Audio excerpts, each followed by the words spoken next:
Blackfoot Communications is committed to supporting Bozeman businesses. From intelligent network solutions like SD-WAN to fast and reliable fiber-based services, Blackfoot delivers innovative ways for your business to succeed. Blackfoot Communications. Connect to more.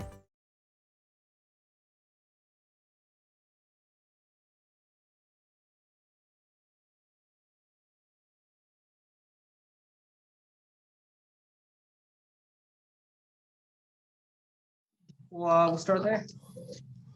Sure, I'll start. Kyle, do you think that was the win you guys needed to break through? I mean, it must feel pretty good to be one of the better teams in the league.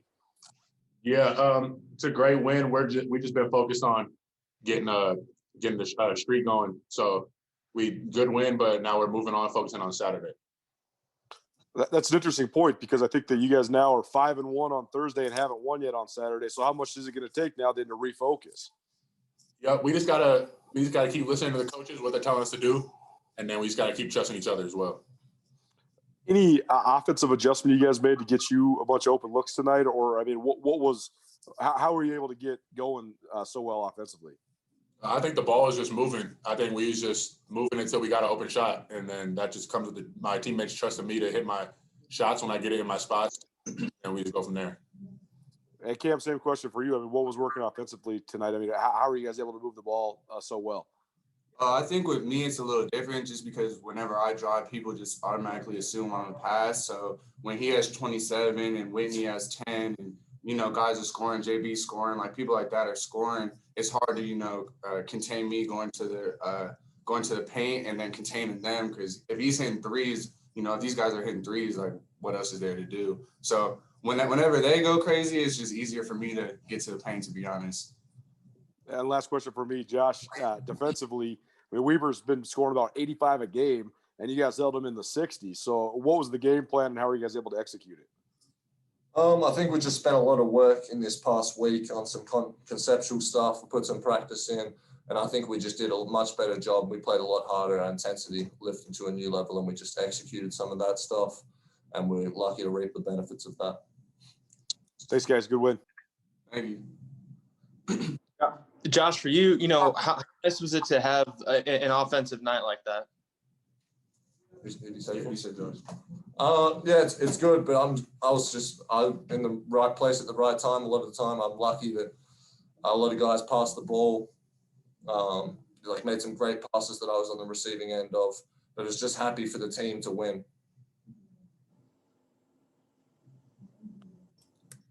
I guess this can be for Cam. Did you guys feel like you maybe were moving the ball better than you have most games this season? Because, there was like the play in the first half where Mike found you for an open three.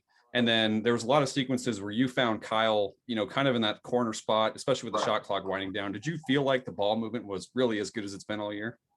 Yeah, kind of like JB said, like just in practice, we've been, going over making the extra pass, making the extra play, and really trusting each other. So on offense and defense, like there's a question like, how is our defense so well? Coaches showed us a lot of film, and we were kind of just being selfish and hugging on our own guys versus helping our own teammates and making ourselves better as a team. So I would just say just coach showing us film, and then we have a lot of unselfish guys here, and we don't really have any ego. So everyone's just happy when the next person scores. Then for Kyle and Josh, as kind of forwards, you guys still had to close out on some of those guards and really shut down their 3-point game as well. Like, how are you guys able to, I guess, kind of limit them, especially, that's one of the best parts of their games? I think it really just comes down to team defense, really trusting that if you close out and take away the three, one of your teammates will have your back and he'll rotate to the next guy. And it's just keep rotating, flying out to the next guy was one of our big focuses for the game. Cool. Thanks, guys. Kyle, how much do you enjoy shooting in that short corner right in front of your own bench? Because then you could just turn and celebrate with them when you make it. Yeah, that was a hot spot for tonight. I mean, it was fun with my teammates right there because they're just yelling and celebrating the whole time. So it's fun shooting in front of the bench. Kyle or Josh, how would you just describe what it's like when Cameron's kind of doing his thing and he gets you into so many good spots and like you said, you kind of know that if you cut, you're likely to get the ball. Like, so how would you just describe what it's like when Cameron's kind of facilitating getting everyone involved? I would say, that's just picking up on knowing how he plays, knowing that he's trying to look to get the open man the ball, he's trying to get shots. So it's fun playing with him for sure. Yeah, he does a great Thanks, job. Oh, go ahead, Josh. No, that's all right. You got it. Thanks, guys. You're not gonna ask me what it's like to pass to them? I don't think it. Go for it. Well, is it for you? Is it a comfort level? Like, is that the biggest thing as the season has gone on for you? Yeah, honestly, I just like making the pass, and I just like seeing other people score. But it's a lot easier when you have guys that could, get it in the bucket as easy as all my team does. So I'm just grateful that I have guys that are able to score so easy and effortlessly. And we're the three lefties, so something had to be going on.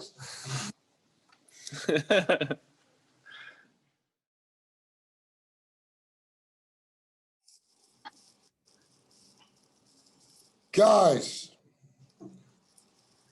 defense wins games. I don't know that I can put it any way better than that. Our guys were tuned in to the scout, made a few adjustments to some of the things that we've been struggling with in the past. But we were the pressure on the defensive end, and I thought that's what led to the victory.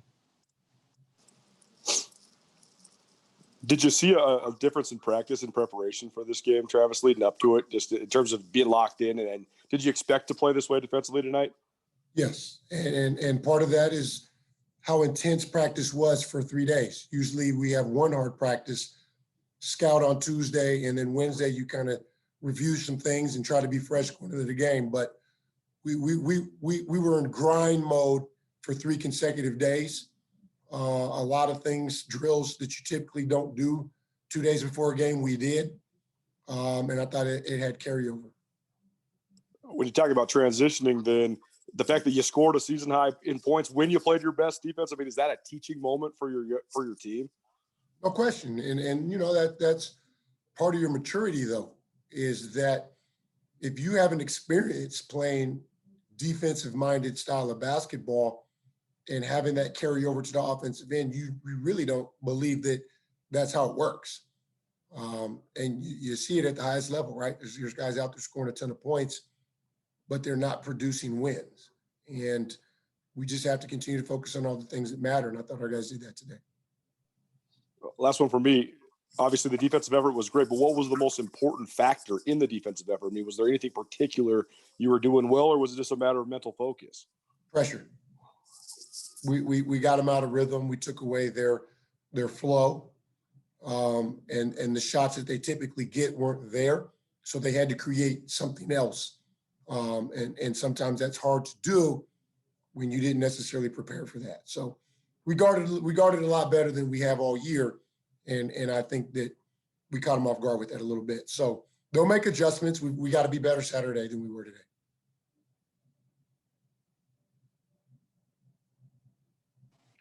Coach Cameron Parker. Go ahead, Sean. I'll go ahead real quick. Just talk about Cameron Parker, what he's kind of brought to the team, and he just seems to get you guys in good spots offensively, especially as of late. He's really good at getting in the paint, and when he gets in the paint, he finds open guys. And I think what happens, he's such a good passer, and he's a pass first, that the rim opens up for him a lot, and he finds himself not guarded. And that leads to high shots for him. But he plays the game the right way on the offensive end. And it's fun to play with guys like that. And so I think guys work hard to set for one another to move to open places. But the biggest thing for him, I think, the last 5 minutes of the game, 6 minutes of the game, was his decision making with the game on the line. And he's grown in that area where there might have been some things not there. They're hoping to find things. He made sure and found what he was looking for. Offensively, I mean, obviously Kyle had a great game, but a couple of the buckets, especially, in that corner 3, came at the end of the shot clock. And when Weber State had kind of cut it to 5 or 6 and they were trying to make a little run. I guess when you're up like that, sometimes is it sometimes like the timing of the buckets can sometimes be bigger than, the actual one themselves? No question. There's nothing worse than defending for 28 seconds and thinking that you're going to get a shot clock violation, and all of a sudden someone hits a three, that's heartbreaking. And to have that happen 3 or 4 times in a half, sometimes that breaks you. And I don't know that that's what happened, but it does that. It happens to our guys in practice all the time, because we'll have really good sessions and then someone jumps up and makes a shot, and guys get by that. And so those types of shots are key. They give us confidence, and sometimes they into the thought process of the defense. And so we don't want to be in that situation, but when you are, if you can make those shots, those typically. Last one for me, you talked about, just playing 40 minutes, finishing possessions to put it all together in a game, like be able to just take a deep breath here and I imagine it's got to feel good. No question. And I think that even the ones we didn't, when we missed a shot, I thought we did a good job of getting back and continuing to guard, and our offense didn't affect our defense. And that kept us in rhythm. And that's hard to do. It's very difficult to come down and miss 2-3 shots in a row and continue to play defense to the best of your ability. And I thought we did a good job of that this evening. As far as that ball movement goes, especially with Cam Parker, Michael had a really nice pass out of the double team to Cam in the first half to get a 3. I mean, did you feel the ball movement was as good as it's been from everybody in this game? Yeah, we controlled it. We got a shot every possession. The two of the 5 turnovers, the 7 turnovers we had in the first half, one was a charge, and maybe that it was, I don't know. And the other one was they called the travel on Josh, and he had actually dribbled the ball, and the official didn't see the ball hit the floor. And that's a 5-point turnaround. We'd be up 10 at half instead of 5. So we felt really good about the fact that we were getting a shot every possession for the most part, and told the guys that they just continue to share and have enough patience to get into 6, 5, 4, 3, 2, 1, and continue to play, that you'll get a shot. And that's what happened for us in the second half. As far as guarding their 3-pointers, I mean, you had guys like Josh, Kyle out on the 3-point line, closing shooters out, not falling for ball fakes, anything like that. Like, how big was that, especially that's such a huge part of Weber State's offense? Well, one of the hardest things to do is tell a guy to take away the 3, but also get off and help others in penetration. And I thought this was the first time we did a good job of both, where we squeezed, we closed down the lanes, and then we recovered. And we helped each other out when we weren't there. And so when you scramble as well as we did today, you have a chance. Cool. Thank you. Yeah, I was going to throw, probably the best offensive game and maybe the best full game for Josh Bannan this year. What can you really say about him? He was phenomenal on both sides of the floor. But, I think the biggest thing for him was, Gerard goes 2 for 5 in the second half, and he was on fire in the first half. And Bannan started guarding him about, maybe the 6-minute mark in the first half. And from that point forward, slowed him up pretty well. And I thought the size gave us a chance because he's bigger than most of our guards. And so our versatility defensively was impactful for the win. But Bannan played, a very balanced game on both sides, and we've been needing that out of him all year. That's your wild card.